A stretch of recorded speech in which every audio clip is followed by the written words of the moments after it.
Welcome to the Water Trough, where we can't make you drink, but we will make you think. My name is Ed Drozd, the Small Business Doctor, and I'm really excited you chose to join me here as we discuss topics that are important for small business folks just like you. If you're looking for ideas, inspiration, and possibility, you've come to the right place. Join us as we take steps to help you create the healthy business that you've always wanted.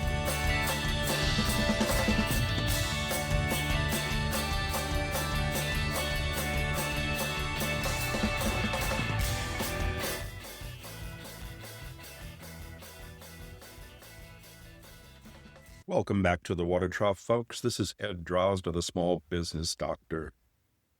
Recently, a client asked me to review some documents for them. I advised them that I am not a technical expert on the materials that they asked me to review.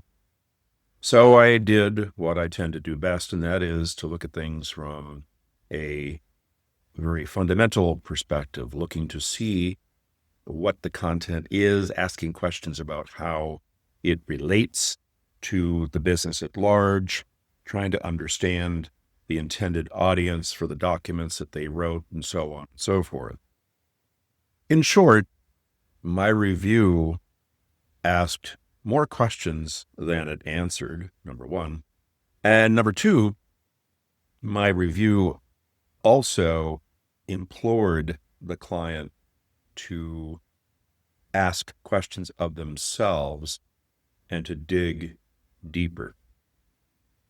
And it got me to thinking, action is, I guess you could say, is kind of sexy. If I have some action to take, if I can do something, and better still, if I can do something and have a direct positive impact, that's really sexy. That's great. That's really, really cool stuff. On the flip side, the preparation that leads to action is not sexy at all. It's kind of boring. Because while you're engrossed in preparation, planning, if you will, you're not accomplishing something that a lot of us think of as tangible. Now, truth be told, the planning is a tangible thing because the planning leads to the execution of and completion of an act, of an action. But I think for many of us, the notion of planning is, again, boring. It's not something that really sparks our enthusiasm to the level that physically doing something, acting upon something can do. And so the review that I had done of these documents was just that. To the client, it may well be boring to review what I gave them in response. They might look at it and say, gee, okay, well, yeah, some of those things make sense. And yeah, I hadn't thought about that before. But hey, what if we just get down to it and try it out? There's nothing wrong with that. In fact, the idea of boredom versus sexiness is not really the point of this conversation at all. I'm merely trying to point out that we tend to gravitate towards those things that have a little bit more flair, that give us a little bit more immediate gratification, if you will. And we all need that. There's no question about it. Immediate gratification in business, as in any other facet of life, is something that we seek. Hopefully, that immediate gratification can give us the enthusiasm to go out and do even more. But when it comes to building a business, and this is particularly important for new businesses, it's really, really important to take the time to develop that plan. I don't mean just a business plan. I mean to legitimately get a deep understanding of who you are, what you look to accomplish, and what are the possible means by which you can do this. My wife used to say to me when working with a client, she'd say, Ed, you're taking the wind out of their sails.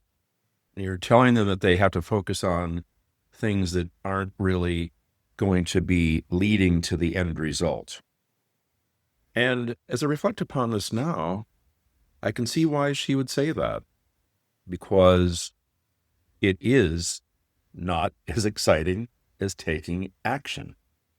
Instead of saying, client ABC, this is what you should pursue, which, by the way, is not a coaching approach anyway, but instead of saying, pursue this, the question is posed, well, what do you hope to get out of that? And naturally, the idea is so that when you've looked at things through this lens, you can formulate a more effective plan, a plan that's not only reasonable to execute, but a plan that is catering to and acknowledging your needs and true intent. So in response to my wife, when she'd say, Ed, you're taking the wind out of a client's sails, I would often say, well, actually, not at all. I'm encouraging them to find out which direction the wind is blowing. Now, a sailor knows that when the sails go slack, you have to find the wind. If you're going to be going somewhere, forward or back, left or right, you're going to have to engage the wind to help you. And so it is in this process of planning and building a business. That wind is not going to blow consistently either in its direction or its speed.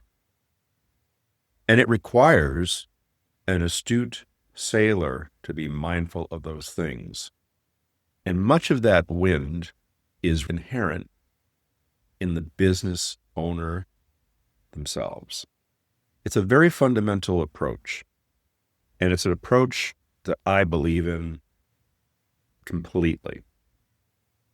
You can't build a house without some form of foundation. Merely putting your studs in the sand will not lead to a stable structure. Likewise, when building a business, it's important to make note of the fundamentals.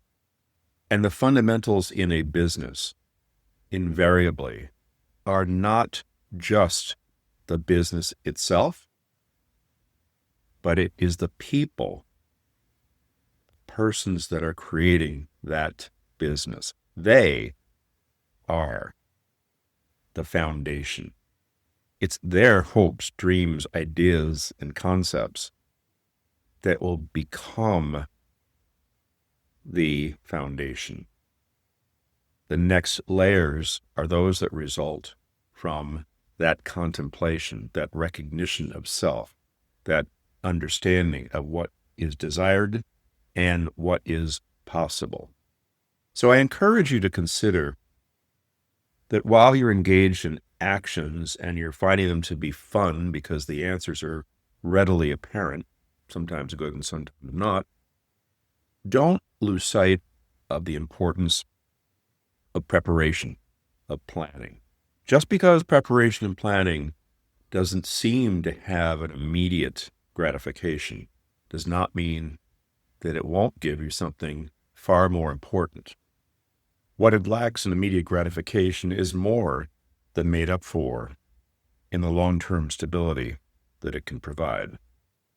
This is Ed Droz with the Small Business Doctor. I want to thank you for joining me today at the Water Trough, and I want to wish you, as always, a healthy business.